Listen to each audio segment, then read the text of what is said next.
ನಮೋ ಭಗವತೆ ತಸ್ಮೈ ಸರ್ವತಃ ಪರಮಾಯತೆ ರುದ್ರೇಂದ್ರಾಯ ವಾಮನಾಯ ನಮೋ ನಮಃ. ಇಲ್ಲಿ ಭಾಗವತಲ್ಲಿ ಹೇಗೆ ಮಂತ್ರಗಳು ಜಂಪ್ ಆಗುತ್ತೆ ಶ್ಲೋಕಗಳು, ಇಲ್ಲಿ ಶ್ರುತಿಗಳು ಜಂಪ್ ಆಗುತ್ತೆ. ಆಚಾರ್ಯ ಬರಿಬೇಕಾದ್ರೆ ಖಂಡಾರ್ಥ ಓದ್ದಾಗ ಪ್ರತಿಪದಕ್ಕೂ ಬರೀತಾರೆ ರಾಯರು ಅವರೆಲ್ಲ. ಟೀಕಾದಲ್ಲಿ ಬಂದಿದ್ದು ಬರೀತಾರೆ. ಇಲ್ಲಿ ಮಾತ್ರ ಎಲ್ಲದಕ್ಕೂ ಆಚಾರ್ಯ ಬರೆಯೋದಿಲ್ಲ. ಸೊ ಆ ರೀತಿಯಲ್ಲಿ ಜಂಪ್ ಆಗಿ ಹೋಗ್ತಾ ಇರೋದು. ಏನು ಬಂತೀಗ, ದಾನ ಮಾಡ್ತಿದ್ರು, ಬೇಡ ಅಂತ ಹೇಳಿದರು, ನನ್ನ ಯಾರಿಗೆ ಕೊಡ್ತೀವಿ ಅಂದರು, ಮುತ್ತೇವೆ ಅಂತ ಹೇಳಿದರು, ಆತ ಹೊಟ್ಟು ಹೊಟ್ಟೋಗ್ಬಿಟ್ಟಾರೆ. ಅಲ್ಲಿ ಬ್ರಹ್ಮಲೋಕ ಅಲ್ಲಿ ಹೋದ, ಯಮದೇವ್ರ ಲೋಕಕ್ಕೆ ಹೋದ ತಕ್ಷಣ ಏನಾಯ್ತು, ಅಲ್ಲಿ ಯಮದೇವ್ರು ಇರಲಿಲ್ಲ 3 ದಿವಸಕ್ಕೆ. ಅವ್ರು ಹೇಳಿದ್ರು ಒಪ್ಪಲಿಲ್ಲ, ಇಲ್ಲ ಅವರೇ ಬರಲಿ ಅಂತ ಕೂತ್ಕೊಂಡ. ಬ್ರಹ್ಮದೇವರು ಬಂದು ಯಮದೇವರು ನೋಡಿ, ಯಮದೇವರು ಕೂಡ ಹೇಳ್ತಾರೆ ಅತಿಥಿನ ಕೂಡಿಸ್ಬಾರ್ದು. ಅತಿಥಿ ಬಂದರೆ ಮಾಡುವ ಅಗ್ನಿ ಬಂದಾಗ ಲೆಕ್ಕ. ಅಗ್ನಿ ಬಂದ ತಕ್ಷಣ ಏನು ಮಾಡಬೇಕು, ಯಾವಾಗಲೂ ಆರಿಸ್ಬೇಕು ಗೊತ್ತಾಯ್ತಾ. ಅದಕ್ಕೇನು ಫಸ್ಟು ಕೈ ನೀರು ಖಾಲಿ ನೀರು ಕೊಟ್ಬಿಟ್ರೆ ಏನಾಗುತ್ತೆ, ಒಂದು ಸ್ಟೇಜ್ ತಣ್ಣಗಾಯ್ತು. ಆಮೇಲೆ ಹೊಟ್ಟೆಯೊಳಗಿದೆ ಈ ಅಗ್ನಿ ಹೋಗೋದಿಲ್ಲ. ಈ ಅಗ್ನಿಗೆ ಏನು ಕೊಡಬೇಕು, ಆಹಾರ ಕೊಡಬೇಕು. ಕುಡಿಲಿಕ್ಕೆ ಜನಕ್ಕೆ ತಿನ್ನಲಿಕ್ಕೆ ಕೊಟ್ಬಿಟ್ಟು ಆಗ ಶಾಂತರಾಗಿಬಿಡುತ್ತೆ. ಹಾಗೆ ಕಳಿಸಿಬಿಟ್ರೆ ಅಗ್ನಿ ಹಾಗೆ ಉಳ್ಕೊಡುತ್ತೆ, ಆ ಸುಟ್ಟು ಬಿಡುತ್ತೆ ಅಂತ ಹೇಳ್ತಾರೆ. ಅದು ವೈಶ್ವಾನರ ಅತಿಥಿರ್ ಬ್ರಾಹ್ಮಣೋ ಗೃಹಾನ್ ಪ್ರವಿಶತಿ, ಆ ವಾಕ್ಯ ಅದು. ಅಂದರೆ ಅಗ್ನಿ ಬಂದರೆ, ಒಬ್ಬ ಬ್ರಾಹ್ಮಣ ಬಂದರೆ ಅಗ್ನಿ ಬಂದಾಗ ಲೆಕ್ಕ, ಹುಷಾರಾಗಿರಿ. ಅವನೇನು ಮಾಡಬೇಕು, ನಮ್ಮ ಕೈಯಿಂದ ಶಾಂತ ಮಾಡಬೇಕು. ಎಷ್ಟೋ ಆಗಲಿಕ್ಕಿಲ್ಲ, ಏನಾರು ಒಂದು ಮಾಡಿ ಅವನು ಏನು ಉಪಶಮನ ಮಾಡಬೇಕು. ಬರೀ ಒಳ್ಳೆ ಮಾತಾಡಿದ್ರೆ ಕಳಿಸ್ಬೇಕೆ ಹೊರತು ಇದು ಬೆಂಕಿ ಬಿಡ್ಕೊಂಡು ಎಲ್ಲ ಹಾಳು ಮಾಡಿಬಿಡ್ತಾರೆ. ಬ್ರಾಹ್ಮಣನ ಶ್ರೋತ್ರಿಯ ಹೋದ್ರೆ ನಮಗೇನು ಗೊತ್ತಿರುತ್ತೆ, ಮತ್ತು ಬ್ರಾಹ್ಮಣ ಅಂತ ಅಷ್ಟೇ ಗೊತ್ತಿರುತ್ತೆ. ಎಲ್ಲ ಅವನೇ ಒಬ್ರು ಇರ್ತಾನೆ, ಒಬ್ರು ಗೂಂಡ ಅವನ್ನ ಬೇಡ್ಬೋದು, ಅದು ಬೇರೆ ಸ್ವರೂಪ ಗೊತ್ತಾಗಿದೆ. ಈಗ ಗೊತ್ತಾಗದೆ ಹೋದಾಗ ಇದು ಮಾಡಬೇಕು. ಒಬ್ರು ಮೀಟ್ರ್ ಹಿಡಿದ್ರೆ ಬರ್ತಾನಪ್ಪ, ಅವ್ನು ಯಾರು ತೊಗೊಂಡು ನಾವೇನು ಮಾಡ್ತೀವಿ, ಜಾಸ್ತಿ ನಮ್ಗೆ ಹೆಸರು ಕೂಡ ಬೇಕಿಲ್ಲ ನಮಗೆ, ಬಿಟ್ಟು ಕೊಟ್ಟು ಕಳಿಸ್ಬಿಡ್ತೀವಿ ಅಷ್ಟೇ. ಅವನು ಸರಿಯಾಗಿದೆ, ಕ್ಯಾರೆಕ್ಟರ್ ನಿಂದು ಅದಾಗಿದೆಯಾ, ಅಪಾಯಿಂಟ್ಮೆಂಟ್ ಸರಿ, ಅವೆಲ್ಲ ತೊಗೊಂಡು ನಾವೇನು ಮಾಡಬೇಕಾಗಿದೆ. ನಮ್ಮ ಕೆಲಸ ಇಷ್ಟೇ. ಬಟ್ ಅದೆಲ್ಲ ಗೊತ್ತಿದ್ದಾಗ ಅವ್ರು ಕೊಟ್ಟಿರ್ತಾರೆ, ಅವ್ರು ಈ ಸಸ್ಪೆಕ್ಟೆಡ್ ಅಂತ ಕೊಟ್ಟಿರ್ತಾರೆ. ಅವಾಗ ಎಟೋ ನೀವು ಕೊಡೋದಿಲ್ಲ ಅಂತ ನೋಡಿ, ನಮ್ಗೆ ಬಂದಿದೆ, ನಿನ್ನ ಅಥಾರಿಟಿ ಇಲ್ಲ. ಈಗ ಕೆಲವು ಬರ್ತಾರೆ, ಅಂಥ ಕೆಲಸ ಮಾಡಿದವರು ಇರ್ತಾರೆ, ಗೊತ್ತಾಯ್ತಾ. 2 ಡಿಪಾರ್ಟ್ಮೆಂಟ್ ಅವ್ನು ದುಡ್ಡು ಇಸ್ಕೊಬಿಟ್ಟು 3-4 ವರ್ಷ ಗೊತ್ತಾಗಿಲ್ಲ, ಆಮೇಲೆ ಗೊತ್ತಾಗಿದೆ. ಅಷ್ಟು ದುಡ್ಡು ತಿಂದಾಕ್ಬಿಟ್ಟಿದ್ದಾನೆ, ಲಕ್ಷಾಂತರ ರೂಪಾಯಿ. ಅರ್ಥ ಆಯ್ತಾ. ನಂಬಿಟ್ಟಿದ್ದಕ್ಕೆ ಅದು ಅನಾಹುತ. ಆಮೇಲೆ ನೋಡಿದ್ರೆ ವಿಧಿ ಅಲ್ಲ, ಅವ್ರು ಎಂಪ್ಲಾಯಿನೇ ಅಲ್ಲ. ಎಷ್ಟು ದಿನಬಳಗಡೆ ಬರುತ್ತಲ್ಲ ಅದು ಎಲ್ಲ ನೋಡ್ತಾರೆ ಇರ್ತಾರೆ. ಅದನ್ನು ಹುಷಾರಾಗಿರಿ ಅಂತ ಅರ್ಥ. ಅದಕ್ಕೆ ನಿಮ್ಮ ಪ್ರಶ್ನೆಗೆ ಅದೇ ಉತ್ತರ. ನಮಗೆ ಗೊತ್ತಿರುತ್ತೆ ಸಾಮಾನ್ಯವಾಗಿ. ಇಲ್ಲ ಒಂದು ಏನೂ ಗೊತ್ತಿಲ್ಲ, ಒಬ್ಬ ಬ್ರಾಹ್ಮಣ ಸಾಕಷ್ಟು ಸಾಕು, ಓದಿದ ಬ್ರಾಹ್ಮಣ ಅವೆಲ್ಲ ನೆಕ್ಸ್ಟ್. ಒಬ್ಬ ಯಾರೇ ಬಂದರೂ ಅತಿಥಿಗಳು ಫಸ್ಟ್ ಬ್ರಾಹ್ಮಣನೇ ಆಗಬೇಕು ಅಂತಿಲ್ಲ. ಅತಿಥಿ ಶಬ್ದಕ್ಕೆ ಯಾರು ಬೇಕಾದ್ರೂ ಆಗ್ಬೋದು.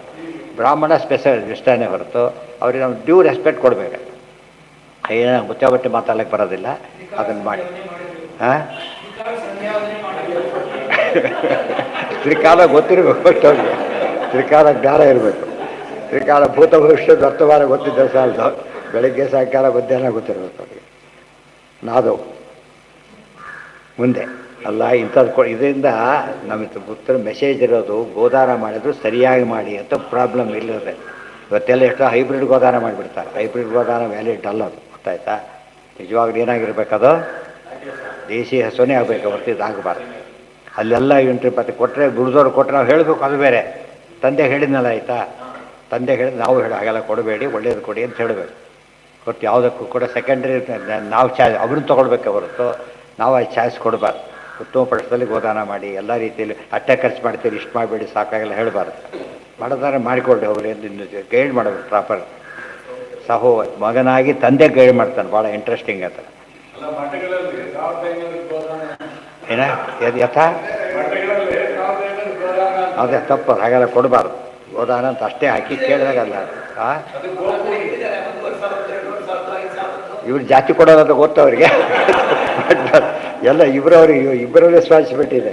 ಇವರಿಷ್ಟು ಅವರಿಷ್ಟು, ಅದು ಆಗಬಾರ್ದು. ಹಾಗೆ ಹತ್ತು ಹೊತ್ತಲ್ಲಿ ಏನಾಯಿತು, ಸತ್ರ ಏನು ಮಾಡಬೇಕು, ಹೌದಾತ ಸಾಯಲೇಬೇಕಾದ್ರೆ ಒಂದು ದಿವಸ ಒಳ್ಳೆ ಕೆಲಸ ಮಾಡಿ ಸತ್ರ ಆಯ್ತಲ್ಲ. ಅದಕ್ಕೆ ಎಷ್ಟೋ ಜನ ಸತ್ತಿದ್ದಾರೆ, ನಾನು ಸಾಯ್ತೀನಿ ಅಷ್ಟೇ ಅಂದರೆ ಅದು ಏನು ಮಾಡ್ಕೊಳ್ಳಿಲ್ಲ, ಸಾರಿಯಪ್ಪ ಕ್ಷಮಿಸಿ ಕೇಳೋಕ್ಕೆ ಹೋಗಲಿಲ್ಲ. ಸತ್ಯ ಯಾವಾಗ ಸರಿಯಾದ ಕೆಲಸ ಮಾಡಿದ ಮೇಲೆ ಅದಕ್ಕೆ ನಾವು ಸಂತೋಷ ಪಡಬೇಕೆ ಹೊರತು ಚೇಂಜ್ ಮಾಡ್ಕೊಳಕ್ಕೆ ಹೋಗ್ಬಾರ್ದು. ನಾನಂತೂ ವಿಷಯ ಹೇಳಿ ಆಯಿತು, ನೀನು ಮಾಡಿ ಹೊಡಿದು ಆಯ್ತು ಅಷ್ಟೇ, ವಿಷಯ ಚೇಂಜ್ ಆಗಿದೆ. ನೀನು ಹೇಳಿದ ಮಾತ್ರಕ್ಕೆ ಏನಾಗೋದಿಲ್ಲ, ಸತ್ಯ ಆಗೋದೆ. ನ್ಯಾಯಸ್ಥಾನ ಶೂಟ್ ಮಾಡ್ತೀವಿ ಅಂತ ಹೇಳಿದ ಕೂಡ ಏನು ಹೇಳಬೇಕು, ಅವನು ಸರಿಯಾದ ಜಡ್ಜ್ಮೆಂಟೇ ಕೊಡಬೇಕು. ಇದು ಆಗಬಾರ್ದು, ಇದಲ್ಲ, ಅದು ಮಾಡಿದ ತಪ್ಪೇ.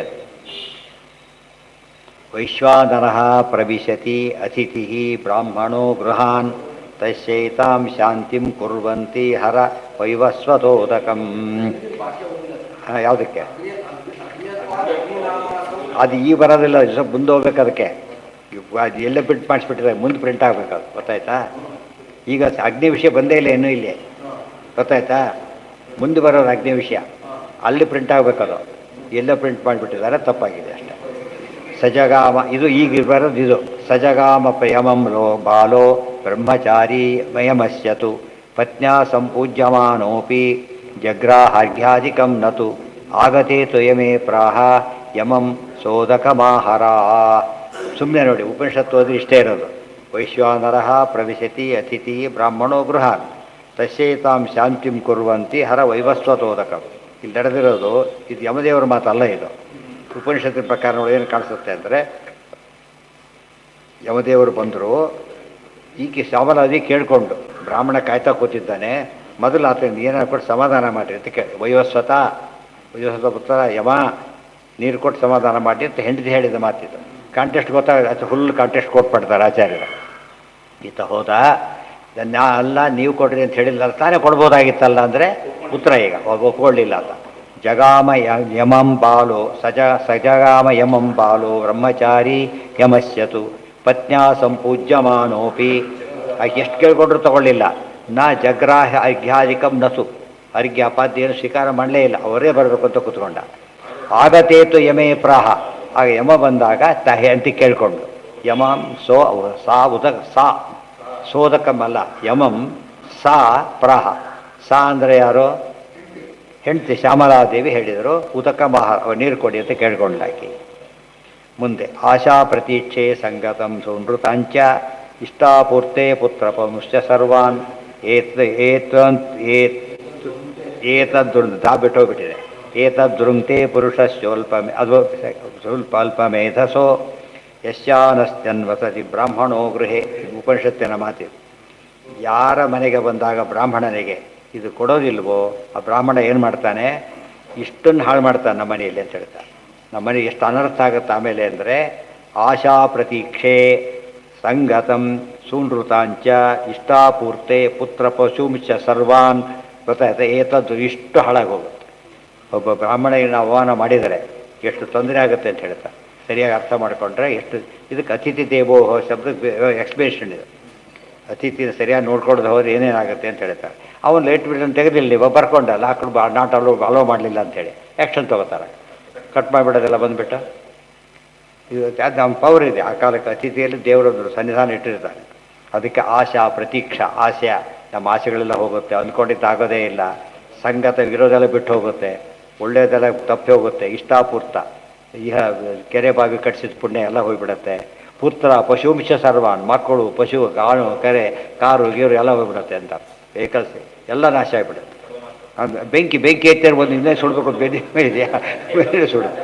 ಇದೇ ಸುಡೋದ್ರೆ ಸುಡು, ಬೇರೆ ಬೇರೆ ಹೇಳಕ್ಕೆ ಬರೋದಿಲ್ಲ. ಏತದೃಂಕ್ತೆ ಪುರುಷಸ್ಯ ಅಲ್ಪಮೇಧಸಃ.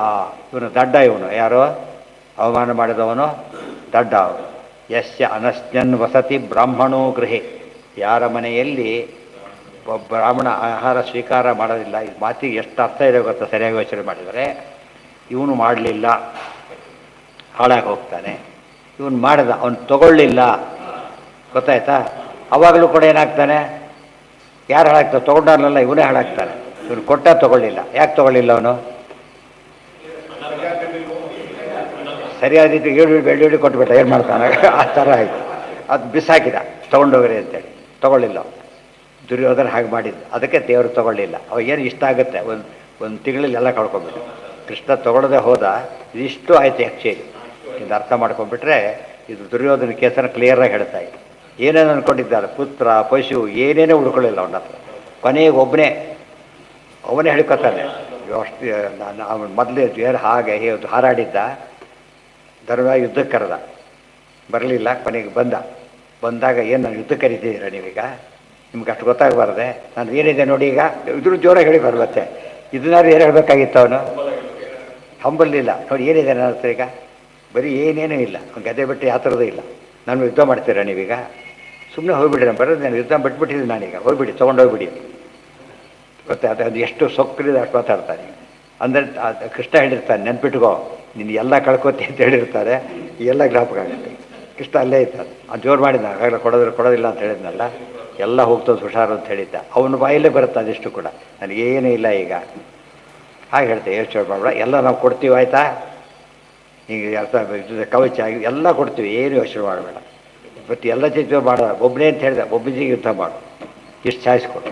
ನನ್ನ ಸ್ಥಿತಿ ಎಷ್ಟಾಯಿತು, ಕೃಷ್ಣ ತಗೊಳ್ಳಿಲ್ಲ ಅನ್ನೋದೆಷ್ಟು. ಇವನು ಕೊಡಲಿಲ್ಲ, ಸತ್ತ ಬೇರೆ, ಕೊಟ್ಟರು ತಗೊಳ್ಳಿಲ್ಲ ಬೇರೆ. ಯಾಕೆ ಸರಿಯಾಗಿ ಕೊಡದೆ ಹೋದಾಗ ಒಪ್ಪೋದಿಲ್ಲ. ಇದನ್ನ ಆದ್ದರಿಂದ ನಾವು ಅತಿಥಿಯನ್ನು ಅದಕ್ಕೆ ದೇವೋಭ ಅಂತ ಯಾತಕ್ಕೆ ಹೇಳಿದ್ರು ಗೊತ್ತಾ? ದೇವರ ಪ್ರತಿನಿಧಿ ಅಂತ ಹೇಳ್ಬಿಟ್ಟು ಗೌರವದಿಂದ ಕೊಡಬೇಕೇ ಹೊರತು ಯಾಕೆ ಕೊಡಬಾರ್ದು? ಔದಾಸೀನ್ಯ ಮಾಡಿ ಕೊಡಬಾರ್ದು, ಅವಸಡ್ಡೆಯಿಂದ ಕೊಡಬಾರ್ದು, ಆಧಾರದಿಂದ ಕೊಡಬೇಕು.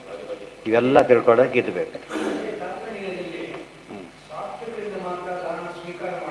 ಹಾಂ, ಅದು ಪ್ರಶ್ನೆನೇ ಬೇರೆ, ಪ್ರಶ್ನೆ ಬಂದೇ ಇಲ್ಲ ಅದೀಗ.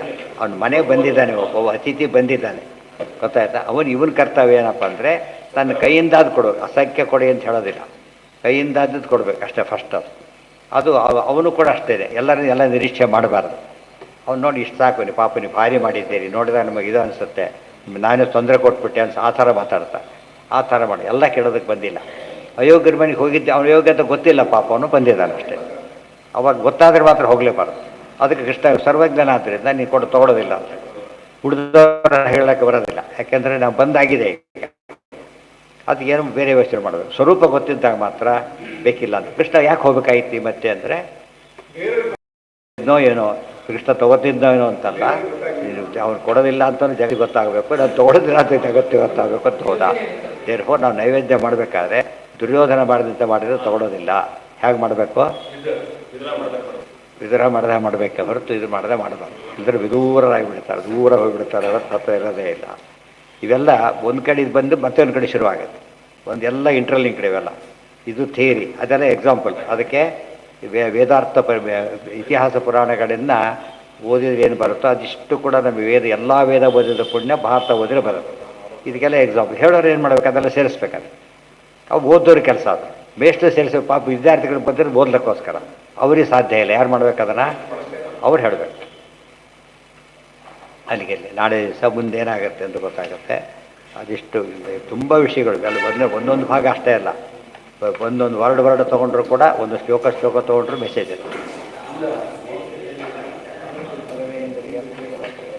ಪ್ರಾಣಪತಿನೇರಿಕಃ ಯದವೋಚಮಹಂತೇನ ಪ್ರೀಯತಾಂ ಕಮಲಾಲಯ. ಅದಕ್ಕೆ ಕೃಷ್ಣ ಆಮೇಲೆ ಹೇಳ್ತಾನೆ, ಅದೆಲ್ಲ ಕೊಂದು ಬಂದಿದ್ದೀನಿ, ನೀನು ಯಾವ ಯೋಚನೆ ಮಾಡ್ತೀನಿ ಅಂತ ಹೇಳ್ತೇನೆ. ಮಯಾ ಹತ ಅಂತೊಮ್ ಜಹಿ, ಎಂದೋ ಕೊಂದು ಬಂದಿದ್ದೇನೆ, ಸುಮ್ಮನೆ ಫಾರ್ಮ್ಯಾಲಿಟಿ ಅಷ್ಟೇ, ನೀವು ಮಾಡೋದೆಲ್ಲ ನನ್ನ ಕೆಲಸ ಆಗಿದೆ ಅಂತ. ಇದಕ್ಕೆ ಲಿಂಕ್ ಆಗ ಕೃಷ್ಣ ಹೇಳಿದ್ದೆ, ಎಂದ ಅವ್ರ ಮನೆಗೆ ತೊಗೊಳ್ಳಿಲ್ಲ ನಾನು, ಅವತ್ತಿವರೆಲ್ಲ ಹೋದರು. ಅಪ್ಲಿಕೇಶನ್ ರಿಜೆಕ್ಟ್ ಆದಮೇಲೆ ಕೆಲಸ ಸಿಗುತ್ತೆ ಅವನಿಗೀಗ. ಅಲ್ಲೇ ರಿಜೆಕ್ಟ್ ಆದಮೇಲೆ ಪುಣ್ಯ ಹೆಸರೇ ಇಲ್ಲ ಅವನಿಗೆ. ಆಗ ಒಂದು ಕೃಷ್ಣ ಹೇಳಿದ ಮತ್ತೆ ಈಗ ಅರ್ಥ ಇಲ್ಲ, ಅರ್ಥ ಆಗೋದಿಲ್ಲ. ಈ ಬ್ಯಾಕ್ಗ್ರೌಂಡ್ ಬೇಕಿದೆ, ಉಪನಿಷತ್ತಿನ ಬ್ಯಾಕ್ಗ್ರೌಂಡ್. ಹಾಂ, ನಿಮಿತ್ತ. ಆಹಾ.